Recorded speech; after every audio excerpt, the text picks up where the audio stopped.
Pernah nggak sih kepikiran apa energi kita suatu saat nanti bisa benar-benar habis? Yuk kita bahas bareng-bareng.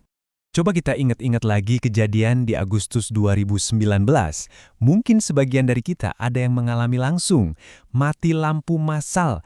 3 provinsi kena dampaknya. Dan nggak main-main, 21 juta rumah gelap gulita selama 3 hari. Kerugiannya?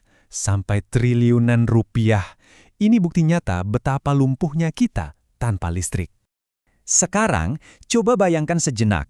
Kalau detik ini juga, listrik di tempat Anda padam dan nggak nyala-nyala lagi.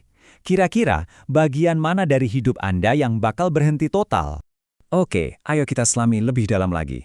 Soalnya, ketergantungan kita sama energi itu jauh lebih besar dari yang kita kira. Yang terjadi tuh bukan cuma gelap loh. Semua yang kita andalkan sehari-hari langsung mati. Televisi, komputer buat kerja, kulkas yang nyimpen makanan kita, AC, semuanya berhenti. Ponsel jadi pajangan doang karena nggak ada sinyal dan internet. Pompa air mati, sistem transportasi kacau, jaringan komunikasi putus. Dunia modern kita, iya, berhenti saat itu juga.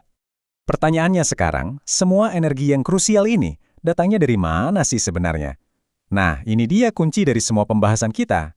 Yuk kita coba intip sumber kekuatan rahasia yang selama ini bikin dunia kita terus berjalan.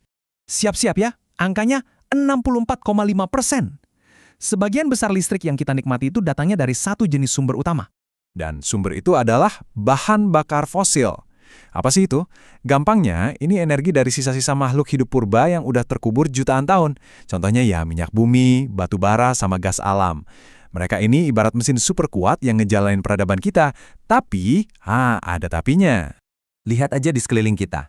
Listrik buat nyalain lampu di rumah, bensin buat motor dan mobil, gas buat masak, hampir semuanya itu ditenagai bahan bakar fosil.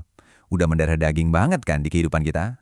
Nah, disinilah letak masalah besarnya.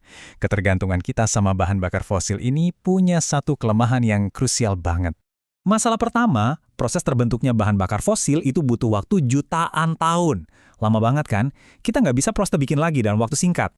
Nah, sementara proses bikinnya super lama, cara kita makainya, cepat banget. Bener-bener nggak seimbang. Kalau kita terus-terusan boros kayak sekarang, ada prediksi di tahun 2017 yang bilang di tahun 2060 kita bisa kehabisan total bahan bakar fosil. Habis, nggak bersisa. Artinya apa? Artinya, cara hidup kita yang sekarang ini tuh nggak bisa diterusin.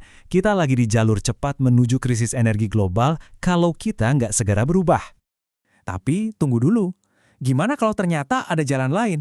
Ada sumber energi lain yang nggak akan pernah ada habisnya? Nah, ini dia solusinya. Energi terbarukan. Energi yang sumbernya dari alam dan terus-terusan diisi ulang. Contohnya, sinar matahari, angin, air. Energi ini bersih dan yang paling penting, nggak bakal habis. Dia ini bersahabat sama planet kita, bukan malah merusaknya.